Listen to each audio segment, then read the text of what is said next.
प्रीति, सन्नी और ओमकार टेबल पर बैठे हुए थे। तभी उन्हें जो खाना के लिए पूछने के लिए जो होटल की तरफ से एक लड़की हायर की गई थी, वो सबसे बेस्ट थी उन सभी में। उसका नाम सुजैन था। वैसे उसे सभी सौम्या के नाम से ही जानते हैं। सौम्या जल्दी से आती है और टेबल पर जाकर खड़ी हो जाती है मेन्यू कार्ड देकर। उसके बाद सनी कुछ देखने के बाद कुछ नोट करता है, कहता है मैंने अपने लिए कुछ फाइनल कर लिया है, तुम अपना बताओ। तभी ओमकार कहता है तुमने अपने लिए जो फाइनल किया है वो हम दोनों के लिए भी फाइनल कर दो। तभी वो कहता है मैंने तो अपने लिए कोल्ड ड्रिंक फाइनल कर ली है, कॉफ़ी और कोल्ड ड्रिंक। तभी दोनों कहते हैं हमारे लिए भी एज इट इज आप तुम फाइनल कर दो। बार बार सौम्या सनी की तरफ देख रही थी, क्योंकि पहले सनी और सौम्या काफ़ी क्लोज थे कॉलेज टाइम में। बार बार देख रही थी, लेकिन सनी था कि जो कि सौम्या को बिल्कुल भी नोटिस नहीं कर रहा था। तभी वो प्रीति से कहता है कि प्रीति तुम बताओ तुम्हें क्या लेना है। प्रीति कहती है जो तुम्हें अच्छा लगे, जो तुमने अपने लिए ऑर्डर किया है वही मेरे लिए ऑर्डर कर दो। ये देखकर सौम्या काफ़ी चिड़चिड़ा महसूस करने लगी। वो उसको काफ़ी जलसी हो रही थी, इसलिए वो बिना कहे वहाँ से ऑर्डर लेके चली गई।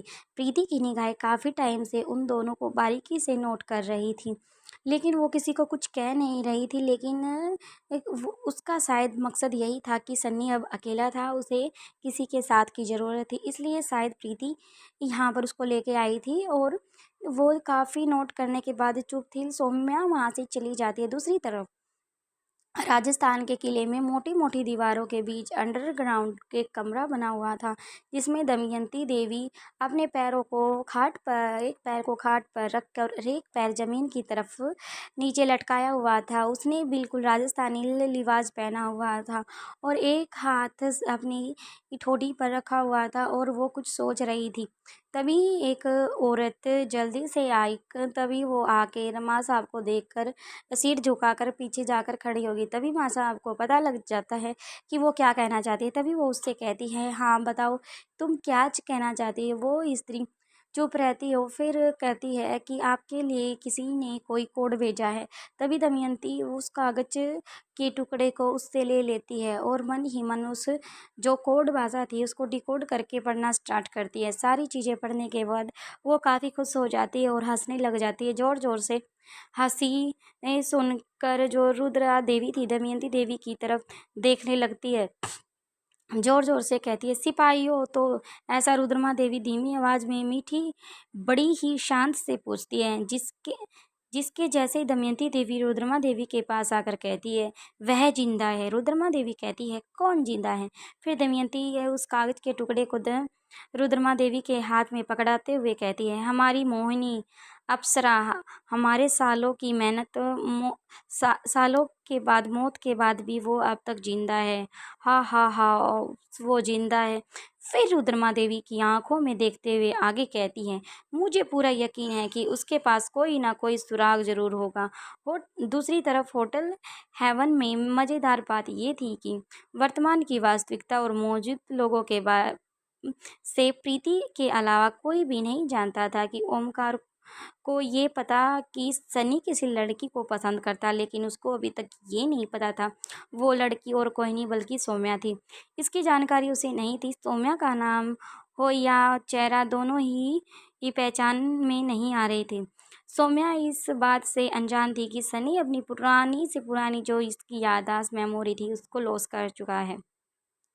सनी का मन टटोलने के लिए प्रीति ओमकार से कहती है यह वेस्ट्रस काफ़ी स्मार्ट है ना। ओमकार जवाब देता है उससे पहले ही सनी कहता, लेकिन श्वेता से कम प्रीति को सनी से इस तरह का जवाब की उम्मीद नहीं थी। उसका जवाब सुनते ही ओमकार और प्रीति एक दूसरे की शक्ल देखने लगते हैं।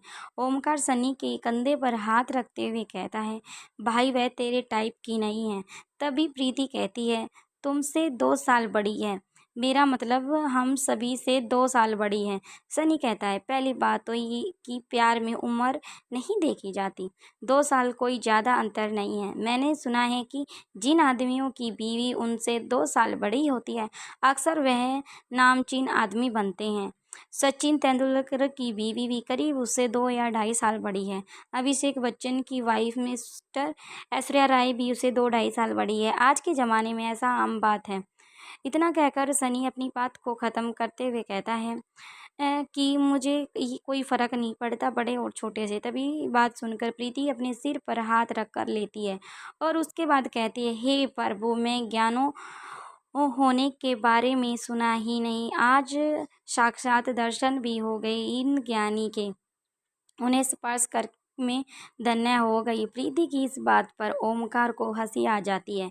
वहीं पर सनी कुछ उखड़ा उखड़ा हो जाता है। पर तुम्हें उसकी उम्र के बारे में कैसे पता? प्रीति अपने दोनों हाथ टेबल पर रखते हुए सनी की तरफ देखते हुए कहती है, मुझे तो ये भी पता है कि उसके लिए देश के बड़े नेताओं में से एक सागर श्याल के चचेरे भाई लक्ष्य का रिश्ता भी आया है। इतना ही नहीं, वह मन ही मन लक्ष्य को पसंद भी करती है।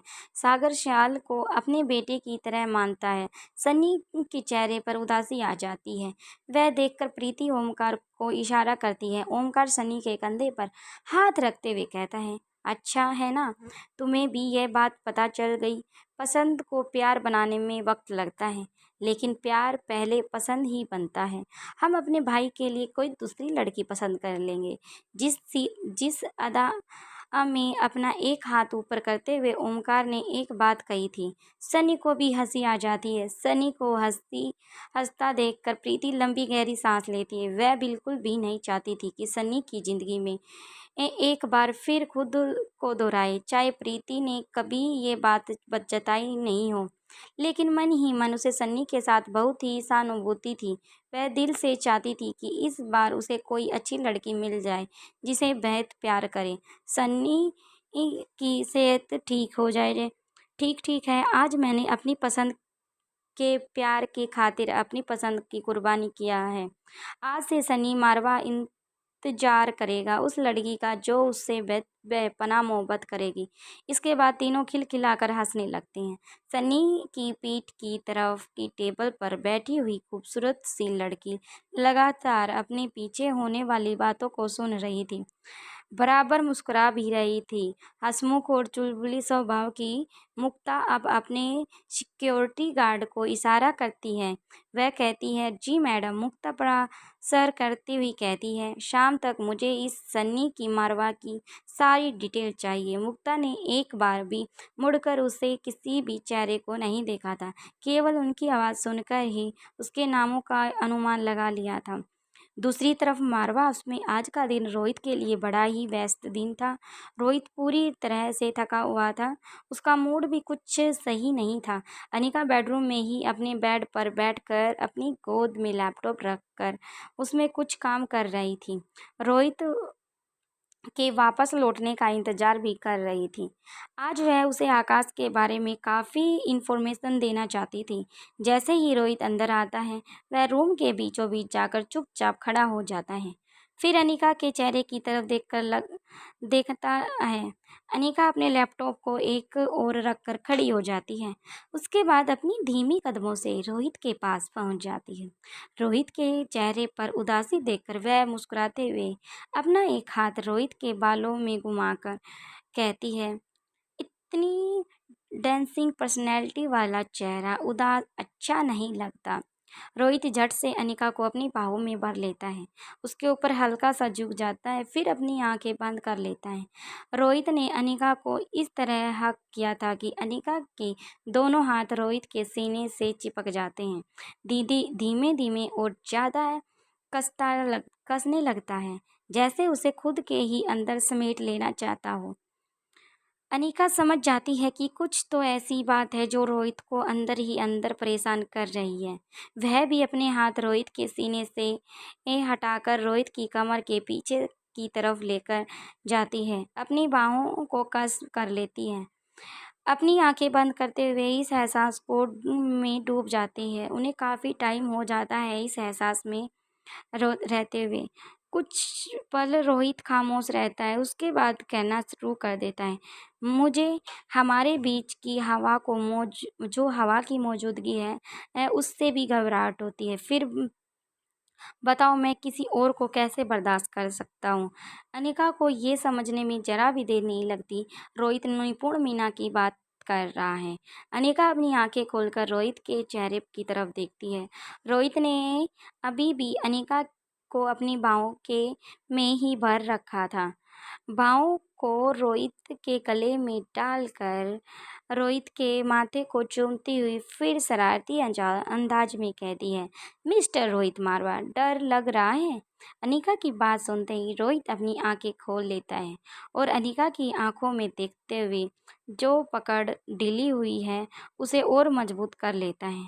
अनिका कहती है, हमारे बीच ना कोई आ सकता है और ना कोई आएगा। तुमने कभी भी अभी अभी कहा ना, हमारे बीच हवा भर के लिए जगह नहीं है, लेकिन तुम किसी और को कैसे बर्दाश्त कर सकते हो? हमारे बीच अगर हवा के लिए जगह नहीं है तो हम उसके बीच किसी और को कैसे आने दे सकते हैं? तुम्हारा तो पता नहीं, पर मैं अपने बच्चों के पापा के बिना बिल्कुल भी नहीं रह सकती। अनिका की ये बात रोहित के शरीर में करंट की तरह प्रवाह किए बिना दौड़ जाती है। रोहित झट से अनिका के होठों को अपने होठों में ले लेता है। फिर अनिका भी इस एहसास में अपना पूरा कंट्रोल अपना शरीर रोहित को ही सौंप देती है। ऐसे कुछ टाइम बीत जाता है।